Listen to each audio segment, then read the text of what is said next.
Bonjour Geoffrey, tu te présentes, tu es alcoolique depuis combien d'années maintenant? J'ai 27 ans, ça fait 27 ans. Bienvenue au club. Ah non, Et donc, regarde, nous on a notre collier Ouais, c'est vrai rouge. qu'on a une petite collier rouge. Non, mais- Geoffrey il a le noir. Mais c'est les donc, alcooliques, c'est ça. il Ah oui, débute, c'est vrai, lui, hein. il débute, c'est ça.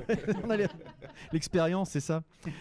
Donc Geoffrey, qui est, si tu m'arrêteras et puis je te laisserai préciser, qui est un cofondateur de la société Acara.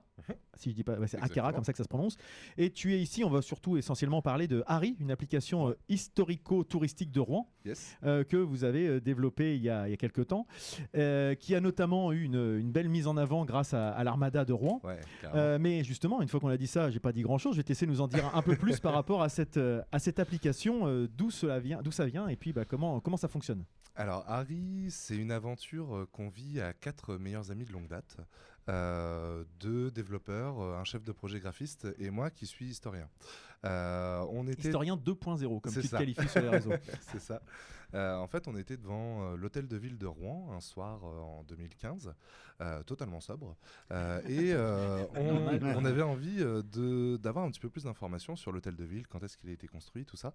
Et il n'y avait rien. En plus, c'était le soir, donc l'office de tourisme s'est fermé. Rien sur place, pas un petit écriteau, pas une petite plaque. Donc, on a été obligé d'aller sur Wikipédia. Alors, j'adore Wikipédia, je m'en sers énormément. Mais par contre, c'est pas du tout, c'est encyclopédique. C'est pas pour de la visite. Donc, on s'est regardé tous les 4 et on s'est dit, en fait, on a les compétences, on peut le faire. Et c'est comme ça que on a eu un petit peu l'idée de faire des visites sur smartphone. On s'est rendu compte que ça existait absolument pas sur Rouen. Et puis, on l'a développé en... Ça existe ailleurs donc.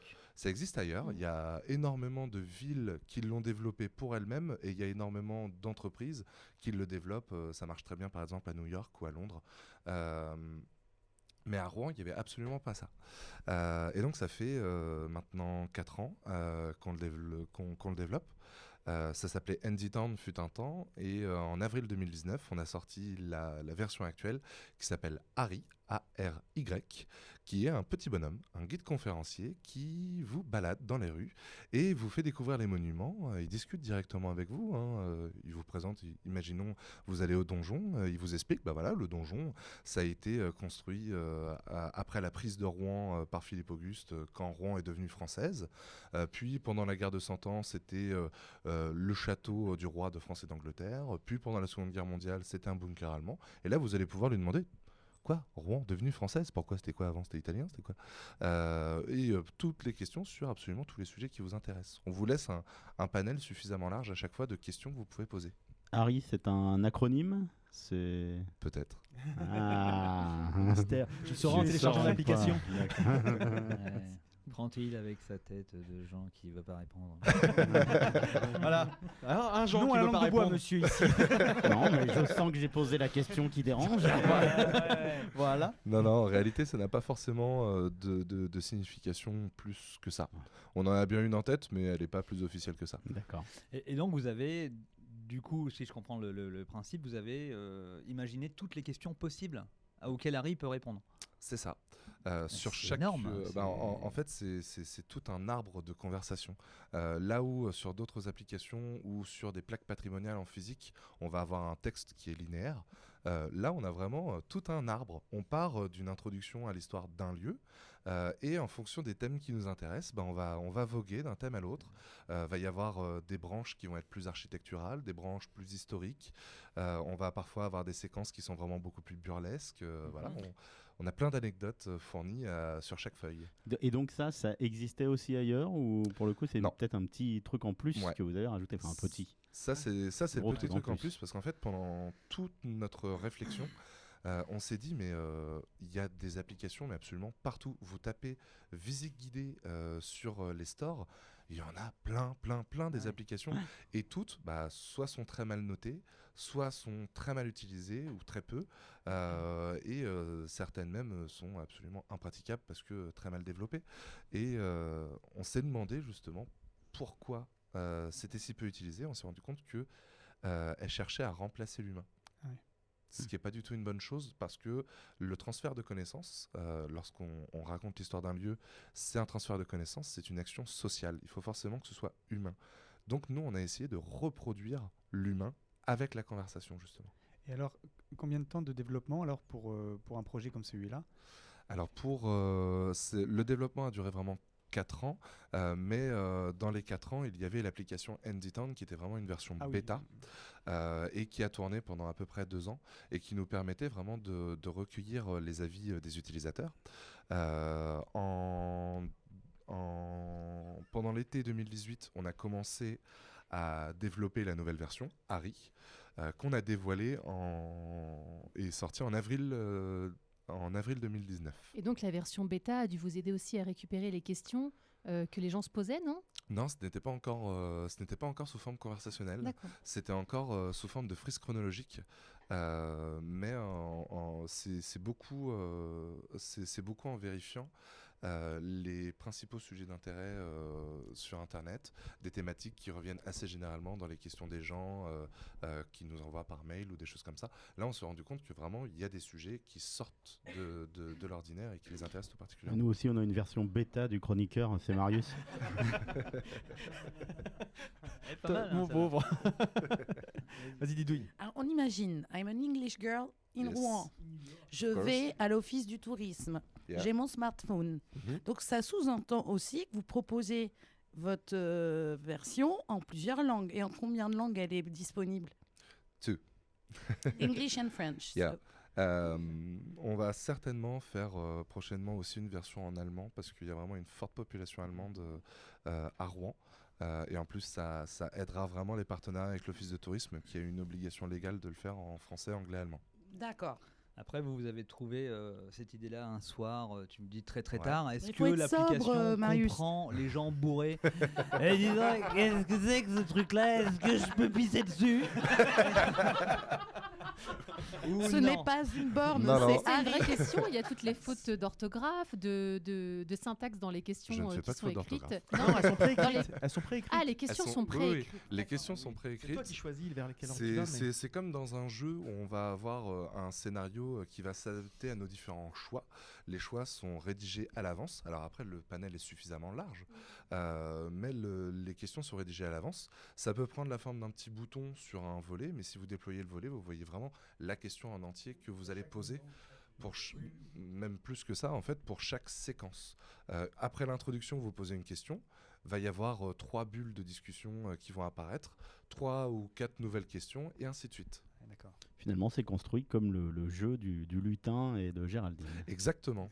C'est vraiment la même chose. C'est pour ça d'ailleurs que on a été plutôt content que Pixel nous invite au Festival Setup parce que, alors quand on dit labyrinthe pour de la visite guidée, quel est le rapport? Les rues de Rouen sont pas trop labyrinthiques, ça va. Mais en fait, nous, c'est vraiment sur ce côté du labyrinthe qui est avancé en fonction de ses choix. Et à chaque embranchement, on va avoir un nouveau choix. On est vraiment sur cette narration interactive. Et on veut toujours s'assurer que notre visiteur est maître de sa visite. Il y a moyen aussi un peu de buter des vieux ou Non, mais on peut beaucoup entendre parler de vieux qui se font buter. Et sinon, du coup, avec une appli pareille, vous avez pu mettre en place un partenariat avec Rouen ou est-ce qu'il y a des choses qui se font ou c'est vraiment quelque chose de totalement privé comme initiative? Alors, à l'origine, c'est vraiment une initiative totalement privée. Alors après, on travaille énormément avec l'Office de tourisme, énormément avec les collectivités. On travaille assez souvent avec la métropole Rouen-Normandie, qui d'ailleurs nous a commandé un lieu de découverte sur notre application et en web app pour découvrir Lettres Saint-Maclou, qui réouvre en avril. Et nous, on est en charge du coup de l'accueil numérique sur le lieu. Parce que du coup, je pense, mais alors en parler juste, c'est trivial, mais faut bien financer tout ça. Et l'appli, elle est gratuite. Oui. Donc ça veut dire qu'effectivement, les sources de financement, vous les avez via les collectivités principalement. Principalement, en fait, l'application est gratuite et il y a juste des pubs pour rembourser les prix serveurs, des choses comme ça, mais ça va pas plus loin que ça.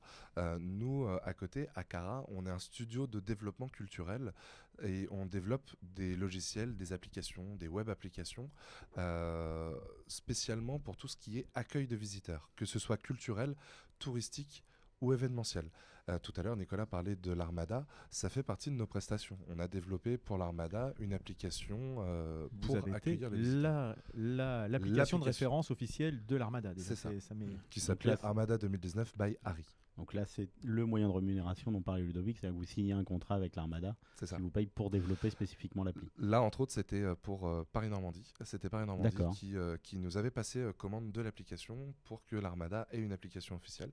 Et elle a plutôt bien marché. Les gens étaient plutôt contents et s'en sont énormément servis, surtout lorsqu'il y avait beaucoup de gens dans les files d'attente. J'en suis témoin. Très bien, je ne sais pas si vous avez... Oui, Delphine, une petite... Tout à l'heure, tu as développé un petit peu, je suis venue te voir à ton stand et tu Ouais. m'as expliqué un petit peu ce qui allait se passer pour l'être Saint-Maclou. Est-ce que c'est officiel? Tu peux en parler là au micro ou pas? Parce que Non. c'est chouette comme projet. Je peux en parler, je pense. En fait, le modèle pour l'être Saint-Maclou, c'est que le lieu va être entièrement rénové. Il va être absolument fabuleux. La rénovation est magnifique. Et la métropole Rouen-Normandie voulait animer le lieu. Ils ne pourront pas faire d'accueil physique, donc ils voulaient un accueil numérique et quelque chose de vraiment disruptif, quelque chose qui va un petit peu changer d'habitude. Donc on travaille avec Nick Audio, qui est le monsieur dans la roulotte à l'extérieur des 106, là, qui est un super artiste. Et en fait, on va... alors, je ne sais pas si vous savez, mais à l'être Saint-Maclou, il y a des colonnes sur lesquelles il y a des morts et des vivants. Sur chaque colonne, c'est ce qu'on appelle une danse macabre, qui est vraiment une œuvre d'art médiévale absolument fabuleuse.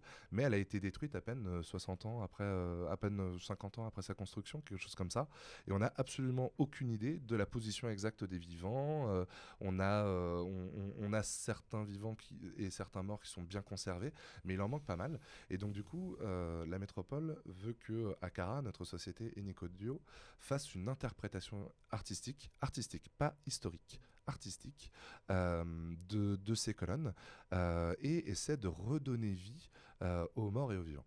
Sacré challenge pour certains. C'est clair. Ça va se traduire par déjà une photo 360 qui va vous permettre de regarder autour de vous, où que vous soyez, et de sélectionner chacune des colonnes pour voir sur cette colonne, sur cette colonne, il y a un mort qui a une robe et qui attrape par le bras le connétable. Le connétable, il est reconnaissable par son épée, et c'est quoi un connétable, et ainsi de suite. Et également par une vidéo qui va en fait véritablement redonner vie aux morts. La vidéo, par contre, là, je peux pas encore trop en parler. D'accord. C'est déjà super. Je trouve ça génial. Très bien. Et ça ouvre en avril. En avril. Lieu qui sera dédié aux métiers d'art, terre, verre notamment. Exactement. D'accord. Merci Arnaud On va également venir pour voir cette ça. précision. Merci beaucoup Geoffrey Merci, merci à d'être vous, venu répondre c'était cool. à nos questions. Et puis- J'adore en Merci. plus les Ah, studios. bah, nous aussi, tu je, vois. pense, je pense que je vais faire installer un studio chez moi juste pour répondre au téléphone. Ah bah écoute, c'est la classe, hein. T'as vu, hein, c'est vite plaisir. Hein. Allô on s'y les croit, impôts, tu oui, vois. passez-moi le directeur. Merci beaucoup et puis bonne fin de festival et à bientôt Merci. Geoffrey.